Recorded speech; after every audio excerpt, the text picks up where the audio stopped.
it enhances the quality of life. I don't think you can look at it and say, oh, you're going to live longer because you lift weights, because I don't think that's true. But I do think that the quality of life is going to be better.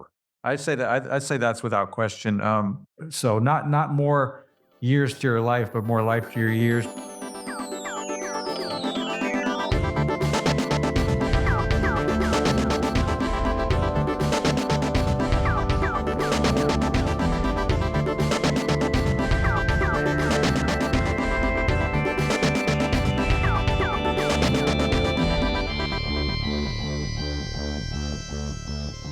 We are about to launch. All right, here we go. Truth Not Trends. What's up, everybody? Liam TAKU Bauer right here at TNT Strength headquarters, bringing you another episode of the Truth Not Trends podcast. This is a podcast where we like to help people maximize their strength as safely and efficiently as possible. Today, I had the pleasure of having my long-term time friend and brilliant strength coach, as well as Brazilian Jiu-Jitsu black belt, Steve McKinney. Steve has recently written a brand new book called The Gospel of Fitness, and we're going to get all into some amazing stuff. But before we do that, if you're trying to build like the best home gym you can, I highly recommend you check out Inata Gym. Inata Gym makes smart gym platforms. They have 3 different sizes. We have 2 of them here at the studio. They are programmable. They are easy to use. They come with an app that is 100% free. You can do everything. You can actually change. Not only can you do every sort of barbell dumbbell exercise you could imagine, you can also even change the weight. You can add heavy negatives. You can turn it into chains. You can have speed settings, all at the touch of a button. So check out Inata Gym. And if you're interested, you can get anything you want at a 20% discount using the code TAKU when you check out, TAKU. So go get it. And now, without further ado, enjoy this episode with Steve McKinney, and we're talking about the gospel of fitness. Boom, baby.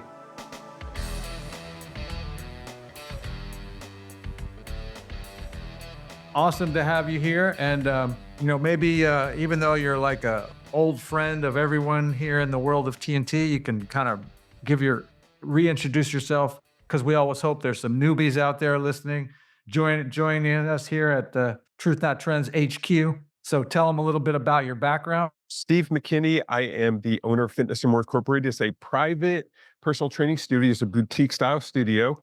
We do one-to-one private sessions. No one else is in the gym, just the trainer and one client at a time. That's kind of how we've done it for over 30 years, because I've been doing this for over 30 years.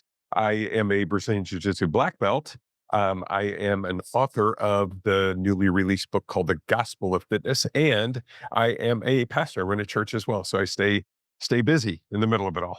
Yeah. And also, Steve and I have been friends for quite a long time now. I'm not exactly sure now exactly how long ago we first met. Forever, bro. It's forever. It doesn't matter.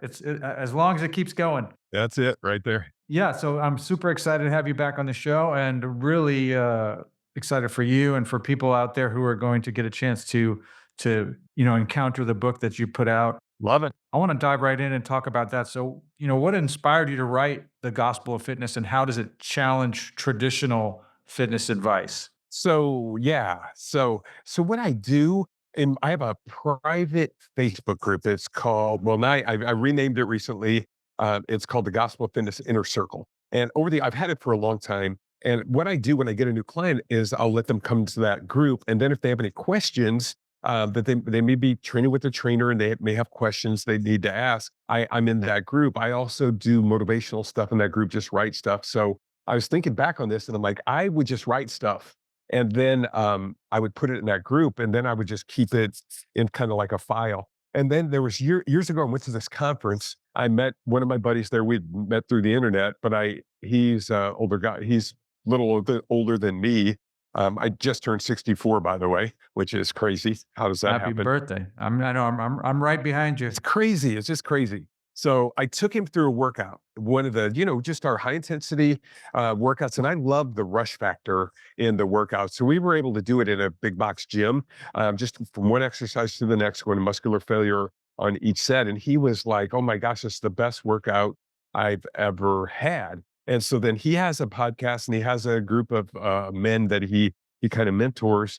And so he was texting me one day, or actually was in that group and he was asking me some questions. And I told him, I go, his name's Pete. I said, Pete, listen, I've written a book on this. Basically, I have files, like I'm 90% done. And he said, well, that's really interesting. I have a publishing company. And that's where it just kind of started there.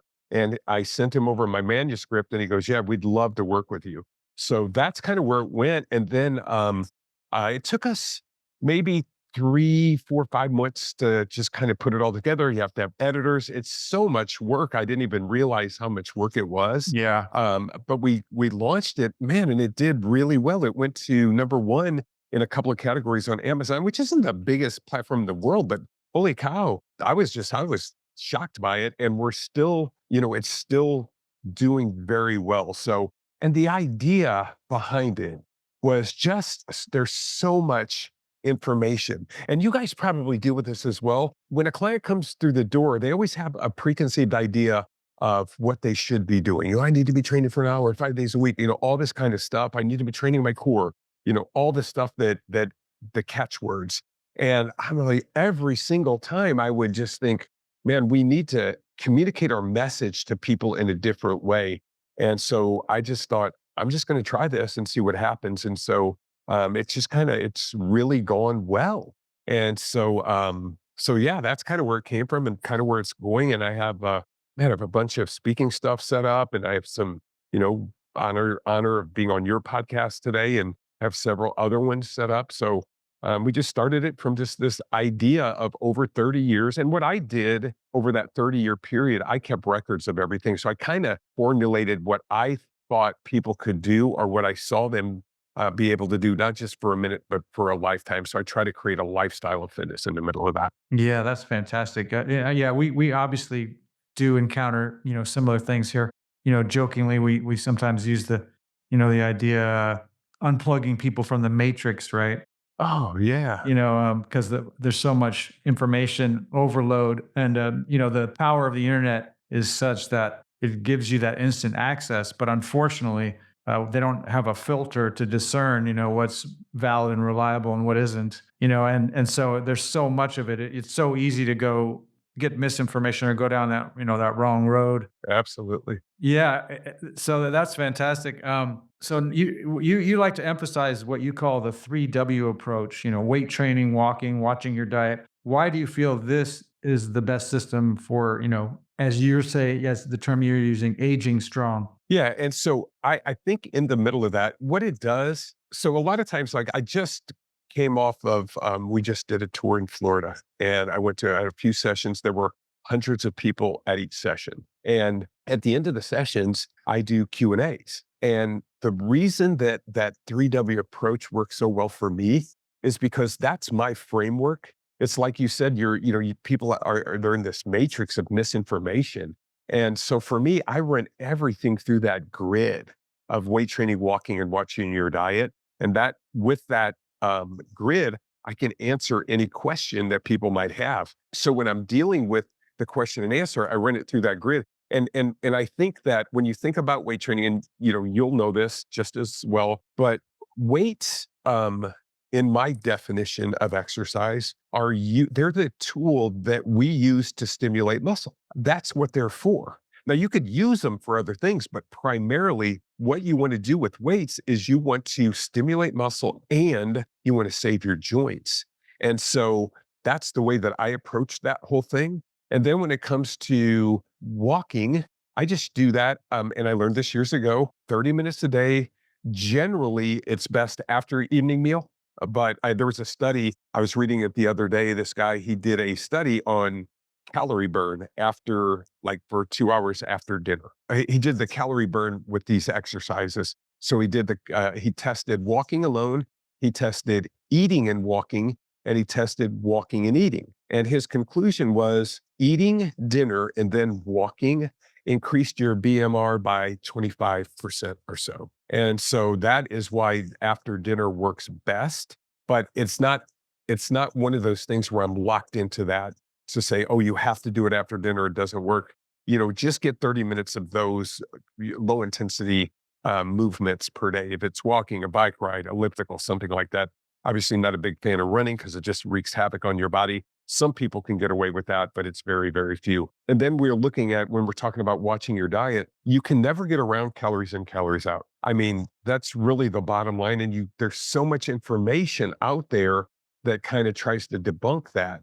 And you can dance around it any way you want, but it's still going to be creating a calorie deficit if you're trying to lose body fat. And then I'm keeping those protein levels, higher as far as trying to keep our muscle size up. And so I just make that's my simple approach. And the reason that it works so well is simply because it gives people a really good baseline for how to approach fitness as a whole.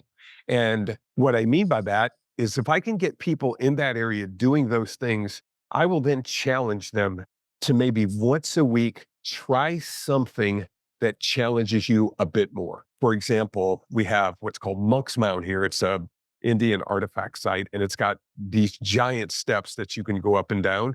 And so my wife and I will go once in a while. We don't go in this weather, but we'll go and we'll do those stairs together just to challenge ourselves in a little bit of a different way. And so I don't do that all the time, but I challenge myself in that way. Or obviously with doing jujitsu, I'll do that once a week as well. So all those things they create this baseline to where you're strong or you're doing better as you age. So that's why I think that's a very good approach. And I think it's simple and I think it's easy to explain to people. Yeah, we just as a side note, I think I mentioned this to you offline, but we've started at TNT Strength, we've started a monthly free webinar series, and each month, obviously, a different topic. So our very first one, which was last month, was just sort of like how to get stuff structured, setting goals and getting things ready. And we actually used the 3 Ws, quoting it right out of Steve McKinney's 3 Ws. Love it. Part of what we gave out to people as recommendations of, how to get going. Because it obviously, again, having you and I have been connected for such a long time, I've been aware of those ideas that you're using. But it's cool to see you bring it, to such a larger audience. Jumping back real quickly to the release, when did you actually release the book officially onto the market? January 31st. And is it in all the usual places these days? Usual places can you get it a Kindle version? Can you get I don't have those yet. It's on Amazon, and we are just on Barnes and Noble online. We just go. And I mean, so is it a physical book or can you get It's a physical book? So it's not an electronic copy of the book either. Not at this point. And that's what's really interesting about this world of books and sales and all this stuff. And I'm like going, holy cow.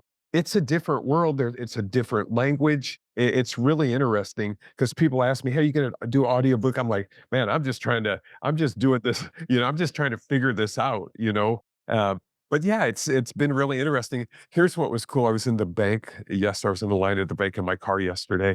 I was making a deposit. And this lady was waving her arms in the car next to me, kind of like, just kind of trying to yell at me.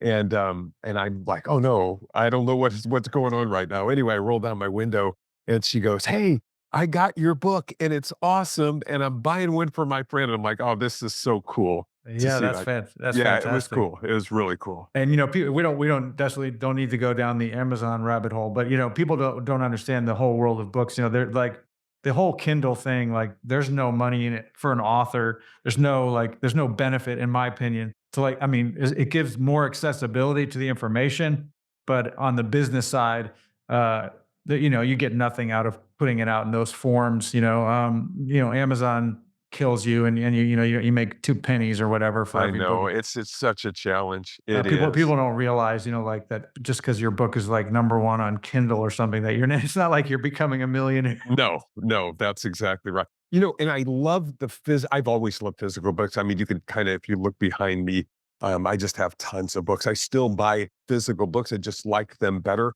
And what I did with this one also, Liam, is I put it, I didn't, honestly, the truth is I really didn't know how to write a book. I know that sounds silly, but I didn't. But I know how to put things in categories. I write sermons, every week. And so that's what I did with the book. I would put it in categories, and then I love to tell stories. So I put those stories in the book, and it's fun. My buddies will call me and say, hey, when I read this book, it sounds like your voice in my head. Yeah. And I go, that's really cool. So that is why that 3W approach works so well for me, because it's in a category, and that it's kind of the way I think. I just kind of think that way. And that's what's been super helpful for me, just to kind of understand and communicate that with people. And, when you're writing a book like this, there's a very broad net that you're casting. So you can't explain everything that needs to be seen visually. It's very hard to put that in words. And so, when describing exercises, I was doing everything I could to make it as exact as I could. But I think you're still going to have a little bit of disconnect there. But I still think that what a great tool to get information out to people. Yeah, I mean, I'm right with you when it comes to physical books. I prefer them. We have a library right here at TNT Studio in our trainer's room with all, I have all my huge collection in there with like, all the classics, from Darden Yeah. and Pete Cisco and everything going back, to the old days and more modern stuff. Even the Nautilus bulletins are on the shelf down there. All the IART stuff, just so much stuff in my, we have a I would love to look at that. I'm sure I got most of it anyway, but I still yeah, I'm sure you do. that is a plethora of quality, rational information. Yeah. That's just so good. That stuff is just so good. In another recent episode, we did we put out an episode on periodization, and I had Dr. James Fisher on. He had gotten intrigued because of Tom Kelso, another guy you know quite well, Oh yeah. and he had heard me and Tom talking on an episode. He's like, I want to talk to that guy, and I was able to introduce the two of them and get them connected. And he was like, there's something familiar about his name, And then he's like, he realized, oh yeah, he wrote a chapter in Maximize Fitness, remember, Brisky's compilation. Yeah, he's like, that's where I've seen it. And I go, yeah, Tom's awesome. So I got Tom to come on as a surprise guest, and we had a great talk about periodization. That's awesome. Yeah. Yep. So you're talking about, there's many people obviously in their 40s, their 50s, their 60s who, feel like getting in shape is like an uphill battle. So what are the biggest mistakes that you feel like they are making, and how do you help them fix those mistakes? Yeah. You probably deal with this as well. But a lot of times with clients who are aging, they don't, first of all, they get misinformed and they do things that could hurt themselves. So the number one thing that I see is they simply don't know what they're doing. And that is so dangerous because just, one injury can change your life. So, but the other thing that I see is they try to use exercise as like more aerobic exercise than strength training exercise. And that, I think sarcopenia really, if people don't train, I think that age-related muscle loss starts at about 35 years old. I think that it starts very, very early. And too much aerobic activity adds to sarcopenia. It doesn't take away from it. It adds to it. It wastes away your muscle if you're doing just way too much aerobic activity. So that is one of the things that I see. And the other thing is not properly strength training. And when you talk about proper strength training to people, and when when you're doing short, high intensity sessions, people look at you when when I tell clients, when I tell people, hey, and I'll tell you a story with this, the session's only 15 minutes. The first a few sessions are a little longer because I want to teach you how we do this. But we create that rush factor with no rest between sets. So I had a lady that came through years ago. She came in for a workout and she says, hey, my trainer is leaving town and I'm just looking for another place to train. I'm so like, yeah, come on in. I'll give you a free session. You can check it out. I take her through a workout. She knew how to train already. So it was a very short, very hard workout. And when it was over, she was like, that was absolutely incredible. That's the best workout that I've had. I just can't believe how good that workout felt in a short period of time. And she says, ask my rate. I told her my rate. She goes, will you charge more for 15 minutes than I got for that I paid for an hour with my old trainer? I'm like, well, that's just what I do. And I said, but you're not paying me for time. You're paying me for results. And she says, well, I want an hour. I said, well, I'll tell you what you can do. So you can come 45 minutes early. You could sit in your car for 45 minutes and you come in for a 15-minute workout. Then you could leave and you can call it an hour, but you're not training with me for an hour. And so, I love it. yeah, but I mean, if you think about it, that's the way people think. It's like you have to do this certain amount of time or whatever, and they just don't understand. We have a goal, and the goal is to deeply inroad or stimulate that muscle fiber while saving your joints, and that is what I do. That has been my whole thing. And then we try to create with that 3W approach to fitness. We try to create a lifestyle of fitness. Yeah. And Yeah, that's what I do with that. Yeah, it's funny. I mean, we do slightly longer sessions. We book them at 30 minutes, but we recognize that, and we try to get our clients to understand that the time is not important. Like we use 30 minutes because on in our mind, it's more than enough time to get all the work done that we need. And a large majority of them do quickly come to recognize that the time is not important, and they're like thrilled when the workout takes less time. Right? They're like they're very happy. They're like, awesome. We're done in like 10 minutes, right? Or 15 minutes or 20 minutes. Like, this is great. But we do have those occasional people, right, who are still hung up on that concept, that construct of time. And they're like, well, wait a minute, you still owe me 5 minutes. There's like 5 minutes left on the clock. And, we always tell them, no matter how fast the workout ends, we go, hey, that's what we got for you today. Is there something else we can do? Do you want to go? You do have a couple minutes left. And some people will go, yeah, can you crush me for a couple more minutes? And of course, we're happy to oblige. And a lot of times I'll just leave it open, like, well, what would you like? Oh, I want some more biceps. Great. We'll throw them on a set of curls. You know what I mean? I do. Yeah. No, I And love it. that's okay. But we do love the guys who recognize, like, I have a bunch of clients, man, they're just thrilled. As soon as I say, okay, that's it, they're like, awesome, I'm out. You know what I mean? Yeah, and you don't wanna make it a social event. You wanna get it's a dose of medicine. That's really what it is. That's we're taking medicine every time we train, and I think that's just awesome. But I agree with you. You'll have people I generally at the end, we have some that'll maybe want an extra set of this or that, but for the most part, people who train hard, they're done when it's over. Yeah, yeah, they understand, and yeah, it's funny for those guys that have come from the multi-set backgrounds, and they're still a little incredulous. You can tell in the beginning, and then when you just like crush them, and they're like puffing and puffing, they're like totally spent. And I always look at those guys and go, okay, so now did you want me to have you do this like 3 more times? You know what I mean? Before we go to the next thing. Hey, how many sets does it take before you see the eyes open? Do you understand that question? Yeah, Like, I have clients that come in, that, oh, there's no way this will work for me. And generally for me, what I've found is by the second, so I got the old Nautilus clamshell. yeah, yeah. And I always start off with that, and then I'll go to a pull down. And by that pull down, because I'll go boom, boom, back to back, they'll like go, holy cow. That's their whole, that's generally their moment where like, okay, this is legit. Yeah. So I just noticed it very quickly. I can remember way back when you and I first met, when you had put out that video series for like MMA stuff. Yeah. And then, you had some guys going through like real time workouts. And you just know, you and I know, as, very experienced coaches, someone who hasn't experienced it watching those workouts on video, they just literally can't understand how hard it is. They see this because the guy's in good shape, right? The guy that you're putting through the workout, he's able to tolerate it, even though he's like working super hard. And they're like watching this guy just go bam, bam, bam, movement to movement to movement with no rest to failure every time.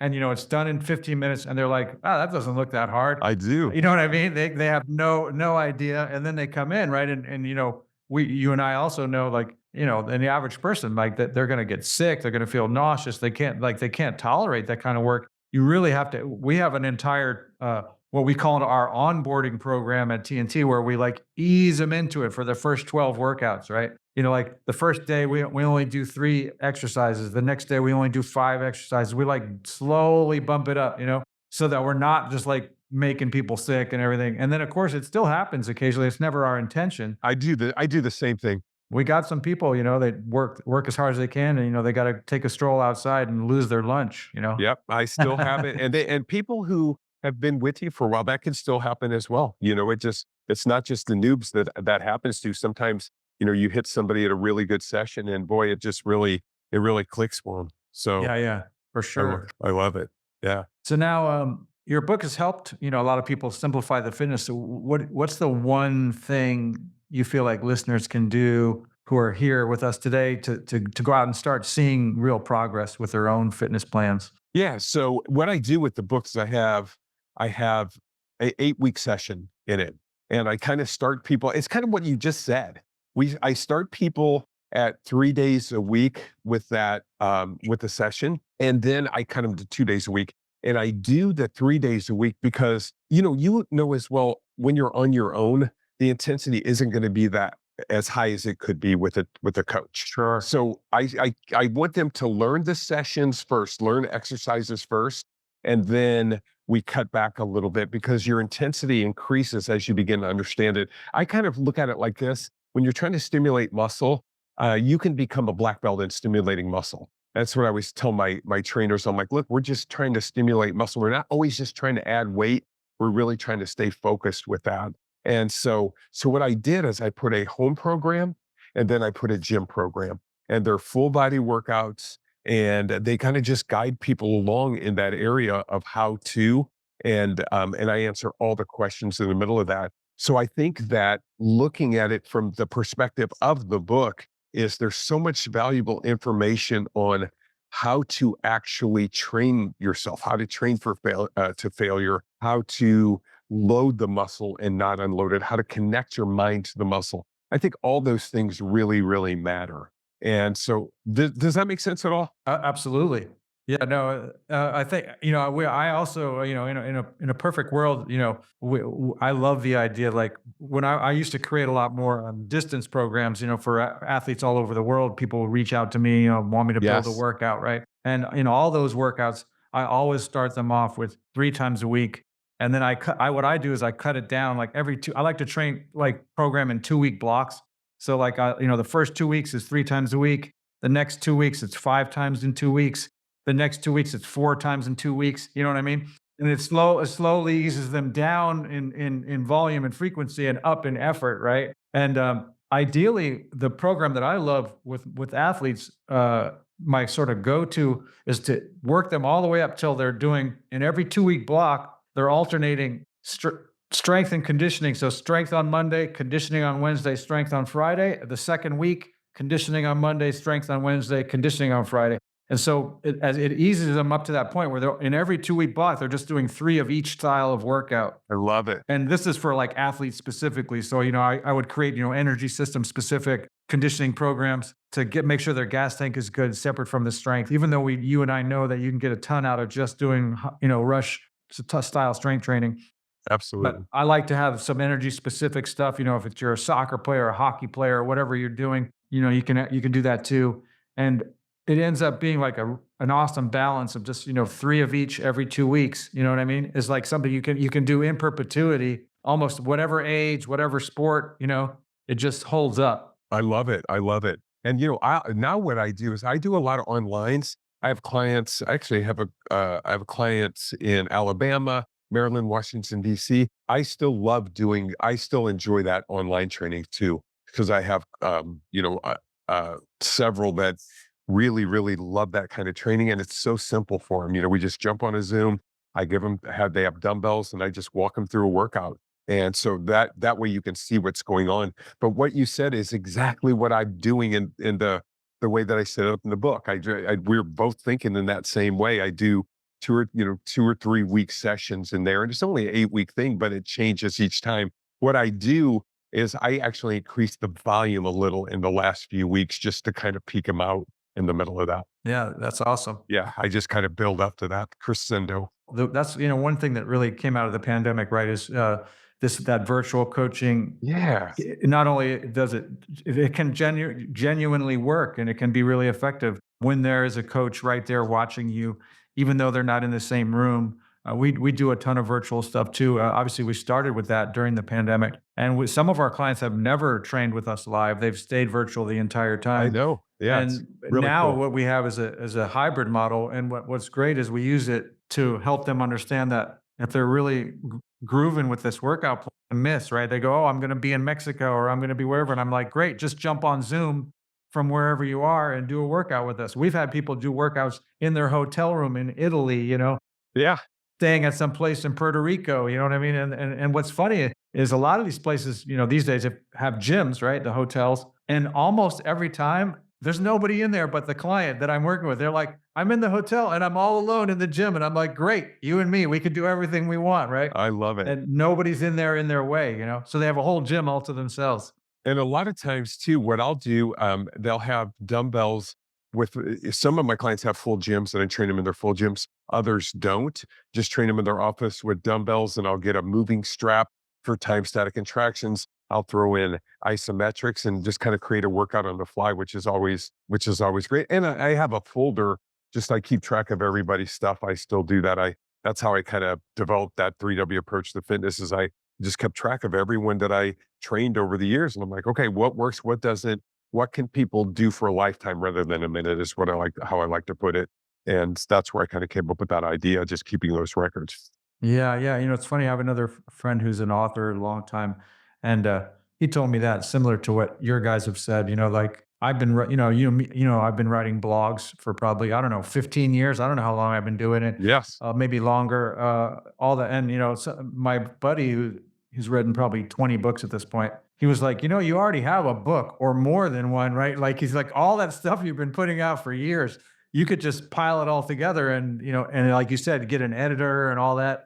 And the next thing you know, bam, it's all ready to go. No, that's exactly what I did. That's exactly how it worked. I would just write that stuff. And you are a great writer. So you do really, really well. For me, I was like, man, how do I write this? And so it was a little different for me.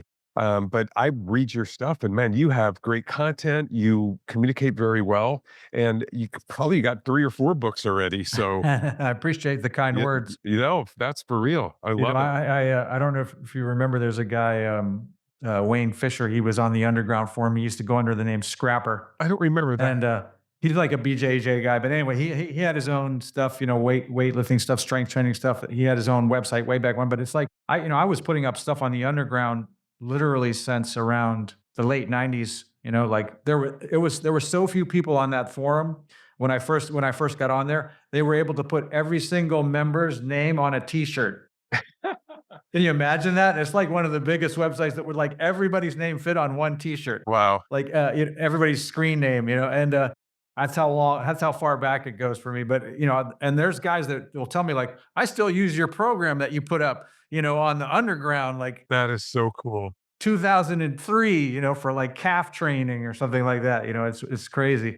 Well, it just goes to show you, though, how people really are, they're looking for just logical training. And what happens a lot of times when you're communicating to someone what we do, I'll ask the question, hey, does this make sense? And I'll usually get the answer, it makes perfect sense. It makes perfect sense. And that's kind of what you've done over the years as well, is just put rational training together, and it's safe, but it's hard and it's effective. Yeah, yeah, absolutely. So we both know, obviously fitness isn't just about looking better.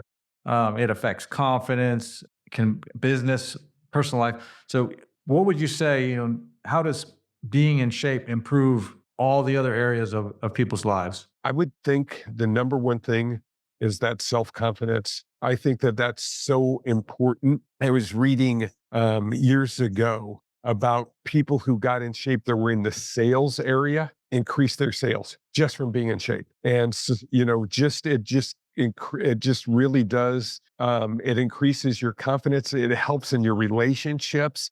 It helps in your everyday life. And here's the other thing. As you get older, you got to make those yearly doctor's visits, right? And I always think about, like, if, my parents died very young. I talk about that in the book. They both died at 49 years old. And I always just think, when I go to the doctor, here's what I always think to myself: no matter what happens, I've done everything in my life to do everything that I can to keep myself healthy.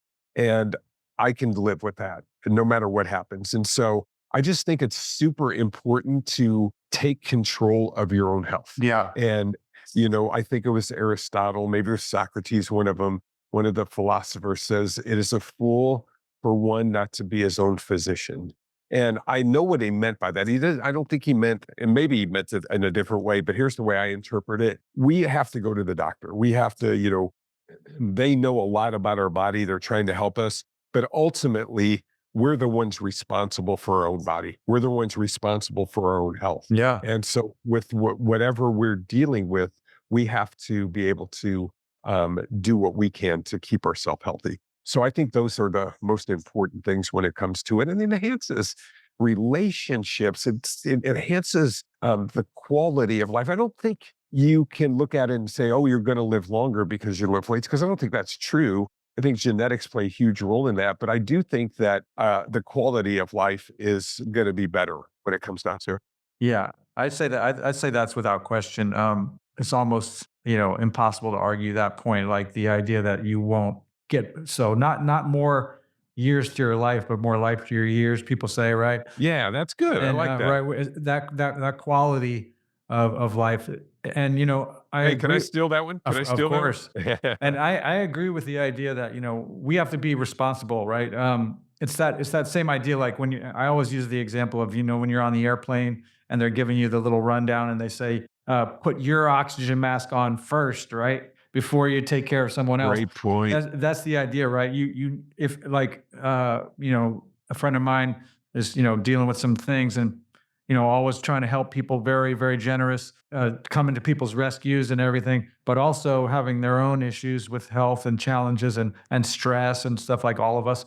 And I try to remind them, like, look, if you're not taking care of yourself, you're not going to be able to do these other things. Like, you're all stressed out about this person and that other person that you're trying to take care of. I go, if you're not taking care of yourself, you won't be here to take care of those other people. Like, Man, that's so you, true. you got to take care of yourself the most. You are literally the most important person, no matter what else you're trying to accomplish. Otherwise, you're going to just lose control of these things that you want to be concerned about, and there's nothing you can do about it, right? No, you're right. And you're important to these people as well. Like you're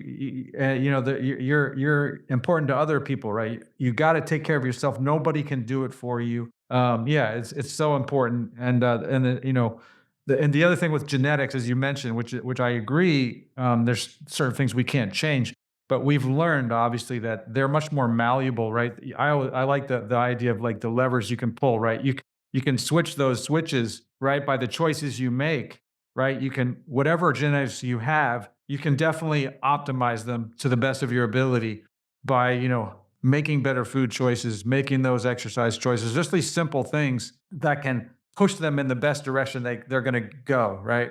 Absolutely. We know we can't change our how tall we are, those kind of things.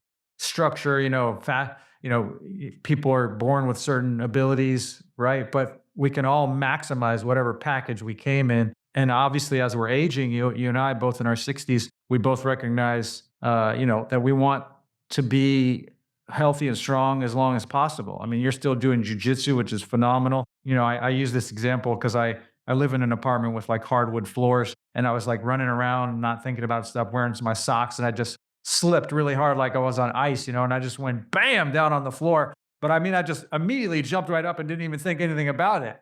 And I was like, and then I was thinking, man, if I was another person, that might have been the end of it, Dude, right? you're right. You're I might you're have broken a hip or, who knows what. you're absolutely right. One injury can change your life. One injury. I have this older client. She's 72. Her name's Paula. She came into the gym one day. She goes, "Hey, she goes, I have these sliding closet doors," and she said, "I tripped and fell into the closet door. Like into the closet. The doors were open, and she said I was on the ground, and she thought, oh my gosh, my phone's not near me. I don't have anyone in the house, no one to reach out to." She thought I could literally die here. And she said she was able to push herself up, get up off the ground, and get back up and go with her day because she had enough strength to do that. Yeah. And when we're talking about strength for older people, we're just talking about 5 to 10% better than what you were, 15 maybe. But that is the difference maker right there. And it's like you said, those, like I'm gonna do I got a guy, he's a military guy. He's a purple belt. He's 52, I think. So we're gonna meet tomorrow morning and we'll do 30 straight minutes of sparring tomorrow. I just love doing that. To me, that is it's so much fun. It's good for my brain and it keeps me in the game. It just Yeah, keeps me there. for sure. Yeah, I just love doing that stuff. So I love being active, and I have a new grandson, and Yeah. to me, it's an absolute blast. Just I want to be able to play with him all the time and hang with him, and so it's an absolute blast to be able to potentially do that. We have our oldest guy over here right now is 91, I love that. and yeah, it's awesome. And he comes just once a week for 30 minutes, right? And he's gotten demonstrably stronger since he started. He had never worked out like any kind of exercise, strength training stuff. So he was 89 when he first started with us. And I was in here with him the other day. He's a very intelligent guy. He was a virologist. He was a college professor for many years. Only recently retired. Written a bunch of books. All this stuff. He definitely likes to like bump heads with me on all the different things, especially like working as hard as possible. Like he pushes back on everything all the time. But despite that, has made great progress. I think when he first started, he was doing 100 pounds on the leg press. I think we got him all the way up to like 300 pounds. Dude, that's so cool. Yeah, and he's dancing around. He's having fun. As part of his workout, I make him climb up and down like one of those aerobic steps. Uh-huh. Yeah. Just and I I base him and I just keep raising the height of the step over time.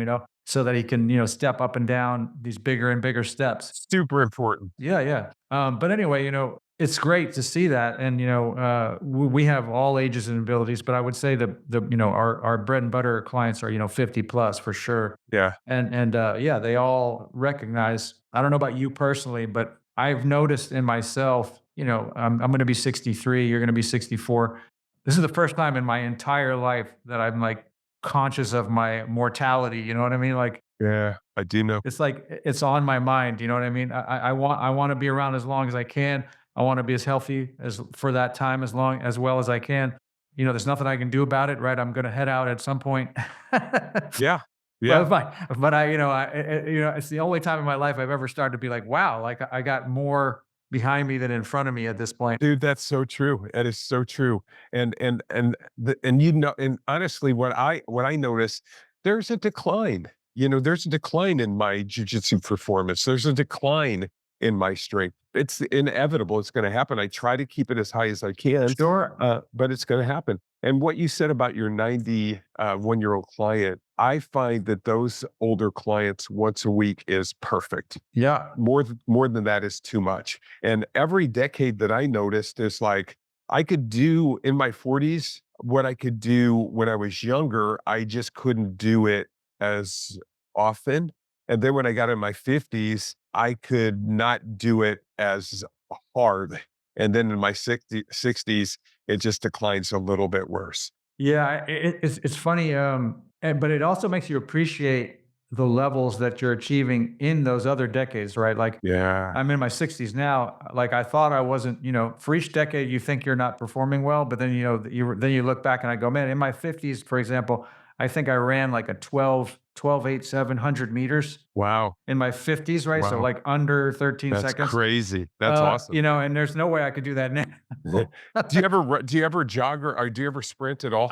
Not lately. I was a soccer player, right, when I was younger, and I played in college, and that was like a huge part of my life. In the back of my mind, I'm always thinking about wanting to do it, but as a business owner and everything, I'm like so busy. And Desmond likes soccer too, so I'm gonna try to find me like an old over 60 league or something, I think that's a great idea. and still run around a little bit, but not like feel like I'm getting run over by the 25-year-olds. Yeah. Well, I made I wrote about this, but I at 59 thought to myself, I would like to be able to. I used to be fast as well. I would like to be able to run sprints again. So what I would do, sometimes my gym's busy. I have trainers in it. There's a local gym here, so I'll just run in there.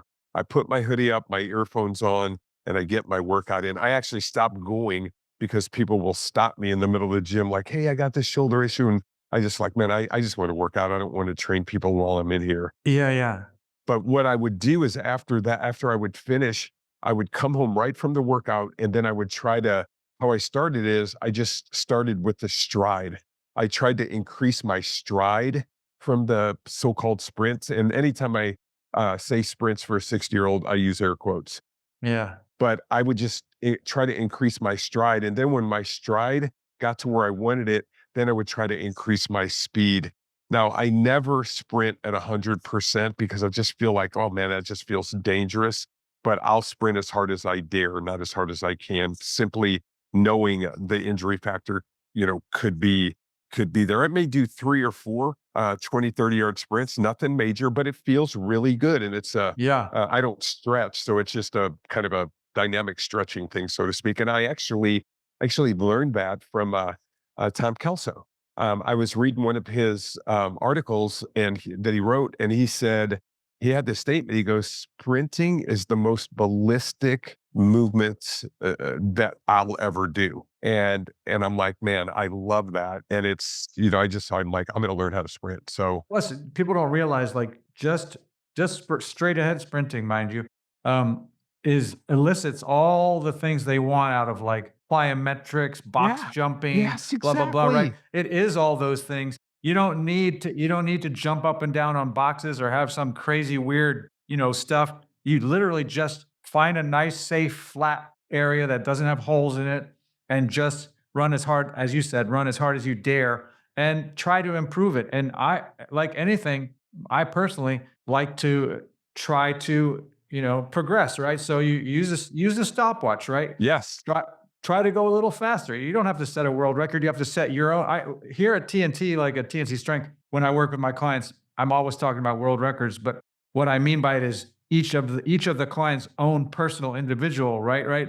So I'm always like, we're breaking records around here, right? But it's only their records. Their records are the only ones that matter, right? Yeah, yeah. You did 9 reps last time. We're going to try and get that 10th one. Yeah, and so like sometimes they're so used to hearing me say it, like one of the clients, I'm like, I just jokingly, because there's a lot of banter out there when there's like maybe we have a full house, there's four of us out there coaching at once, and like my client's sitting there on the machine, and I go, "What are we doing in here right now?" And he's like, "We're breaking records."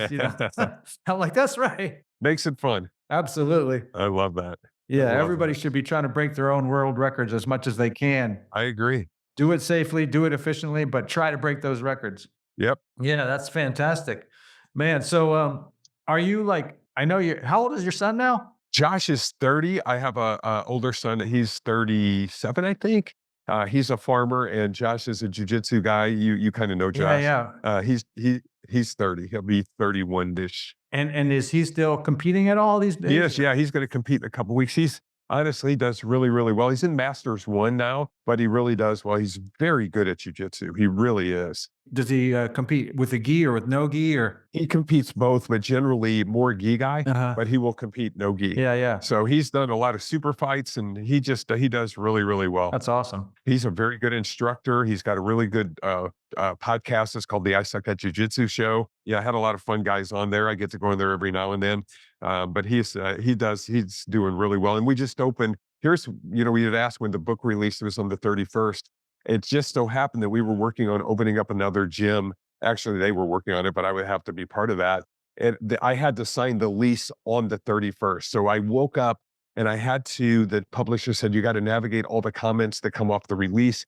So I'm in front of my computer for like 6 hours trying to navigate all these things. And I run from there trying to get to, it's actually in a CrossFit gym, trying to get to Edwardsville to sign the lease before the end of the day. Man, that was a stressful day because, it's all new and it all just falls on me at once. But it was fun. Is Josh then sort of like the head instructor for the schools? Yeah. And then is he bringing up guys underneath him now? Yes. We have, I think 3 instructors in our Granite location, 1 in our Jerseyville location, and 1 in the Edwardsville location. And are all the guys that you have in your schools, are they guys that got their belts entirely under the two of you? Yes. Yeah. So that's awesome. So they're all in the family basically.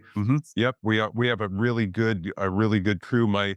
Actually my jujitsu coach wrote the intro to the book, and he's just a great guy. And we still, we're still connected to him, but we're still just a family. And who was your guys' coach? Kyle Watson, he was on the Ultimate Fighter 12. Oh yeah, yeah, I remember that name. Yeah. So we helped him get in shape for that one using these systems. And so, yeah, it was a blast.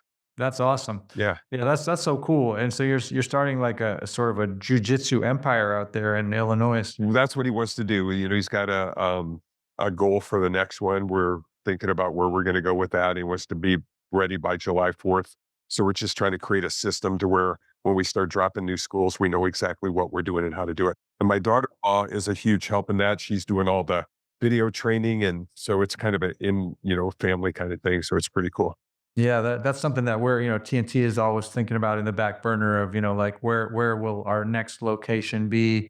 And we have an amazing team. Our coaches are awesome. And and so grooming them to like become the GM of the next location, Yeah. and how, not just be great trainers, which they are, but let them be able to be, to bring up more great trainers underneath them independently, and continue that legacy of, so we literally, we sat down with one of our guys yesterday, we do quarterly reviews, right? And we were talking to him about that, like sort of trying to feel it out, but also really encourage him to, be thinking about that, like in the future. Like we're trying to build, our own little methods and systems that will keep people wanting to be here. Like part of our goal from the beginning, Jesse and I, was, to make our place the place to be. Like if you're like basically, why would you ever choose to work anywhere else if there's a TNT nearby, right? Because we pay better, we support our athletes, our coaches better.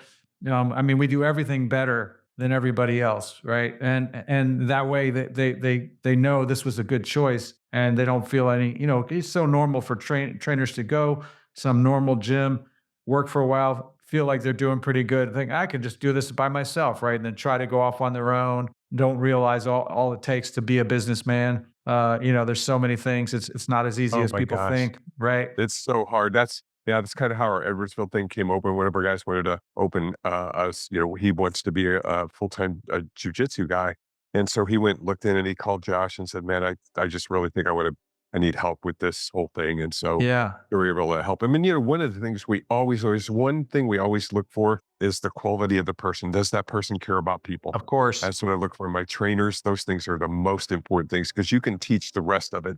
But if they care about people, it can really make it, that's the ones you're looking for. Yeah, absolutely. Yeah, that's fantastic. Well, that's so cool, man. So, I mean, you got the strength training, and now the jujitsu is becoming a whole nother passionate thing. And what about you? Are you competing anymore, or are you not doing that? No, no, I just think the injury factor is too high. And at my age, I'm like, I still love to train. In the back of your mind, every now and then you think about that, but I'm like, man, I'm just too busy. And I can't go compete without putting all my effort into it. You know what I'm saying? I'd have to Absolutely. shut everything down and, but no, I just love the gym, and I train a lot in the gym, and I train one hard day a week generally. Tomorrow will be a good flow roll for 30 minutes. We'll do some technique.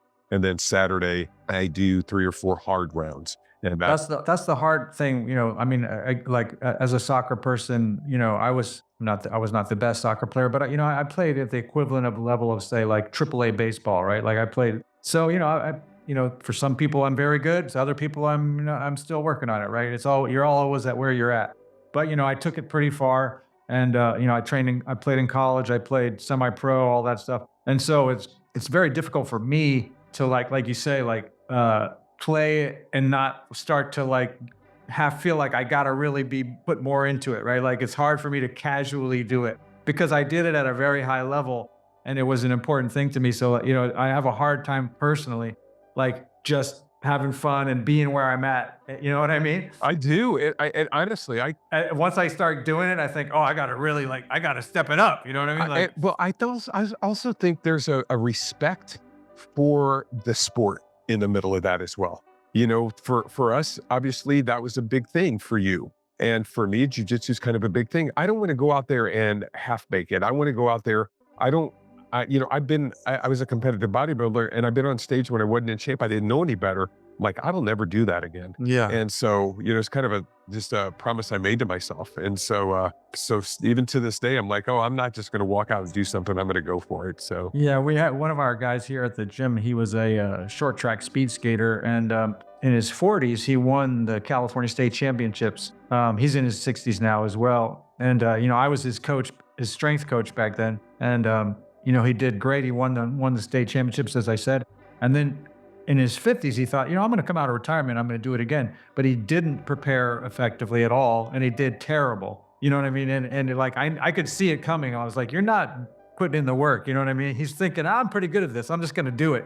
And it didn't work, right? And now he's in his 60s, and I keep encouraging him. I go, why don't you come out of retirement one more time, but actually do the work? You know what I mean? And like see what happens. And he may or may not do it, but it's like you definitely got to put in the work, right? If you're going to do those things. Otherwise, And I love the work part of it. I love the work more than I love the competition. I love the training. yeah. So Yeah, it's fun. yeah, for sure. Awesome, man. Well, I'm really excited about the book, and I'm glad to hear that it's doing well. Thanks, man. And hopefully people will run out and buy a copy. Hope so. Yeah, share it. So get some background. I think it's got some good information in it. You're gonna have to send me an autograph copy. I will do it for sure, brother. Yeah, I'm gonna. You tell me where to go, and you gotta give me your John Hancock on that. I'll send it. I'll send you one. I'll send you one for sure. And someday, after the other 5,000 guests, maybe I'll get to go on the podcast with your son and say hi. Sounds great, man. Maybe one time when you're gonna go on there, you can sneak me on in the sidelines, and I can just come hang out with the two of you. That'd be great. That'd be great. Yeah, that'd be super fun. All right, man. Well, I'm so glad you could make it today. Des is here. Thanks so much for having me. I was having a lot of internet problems on my end, so I just sat quietly and hoped that it was all coming through. Awesome. It sounded fantastic. All right, good. Everybody just thinks I'm a good listener now. That was great. Thank you so much, man. All right, Steve. It's always a pleasure. Wishing you guys the best. Now, Liam, if he sends you a book, you gotta put it behind you when you record. That's right. You gotta have your trophies, your podcast trophies. You betcha. That's right. Let me put my video back on here. Yeah. So I'm gonna have to have my copy of The Gospel of Fitness. Thank you guys so much, man. Yeah. Good to see you, Steve. Good to see you guys. Stay warm out there for sure. Have a wonderful day, guys. Cheers. Boom, baby. What's up, people? Thank you so much for listening to this episode of Truth Not Trends. That's right here at TNT Strength Headquarters, Truth Not Trends. Please, if you enjoyed this episode, subscribe, rate, and review us on whatever platform you're listening to us on. And don't forget to share with a friend. You can find us on the web at tntstrength.com. That's right, TNT Strength now coming to you in person at 5255 College Avenue in Oakland, California. You can call the studio 510-768-5421. You can also text us at 855-796-9905. Or shoot us an email at contact@tntstrength.com. And whatever you do, stay off of that stupid blue bubbly boasting. What's up, Des? Des is ignoring me, which means he's not tuning in yet. Check. Check. We're listening to you. Can you guys hear me? Yes. Okay, I can't hear you, so give me a minute. Mixed and edited by Desmond McNeese for We Mixed It, LLC. Go to whatsoundsawesome.com. 37? Shut up.